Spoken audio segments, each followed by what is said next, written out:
Pekan Paralimpik Pelajar Nasional ke-10 di Palembang akan berlangsung awal Agustus. Akan ada 700 atlet disabilitas dari 25 provinsi yang turun di Pepar Penas kali ini. Menpora Dito Aryo Tejo dijadwalkan membuka Pepar Penas nanti. Tingginya antusias peserta diapresiasi Kemenpora, terbukti dari beberapa provinsi yang mengirimkan atletnya lebih dari kuota yang ditentukan. Ada beberapa provinsi lebih dari kuota.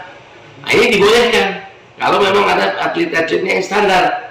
Nah, di antaranya Jawa Barat, Jawa Tengah, Jawa Timur dan lain-lain, termasuk Sumatera Selatan.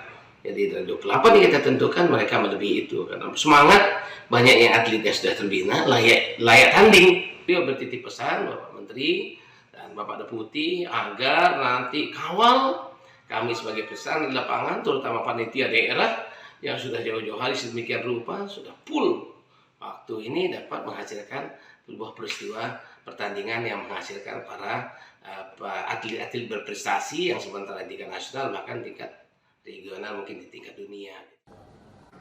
Para atlet disabilitas yang turun sudah terlibat dahulu melewati proses keabsahan dan klasifikasi.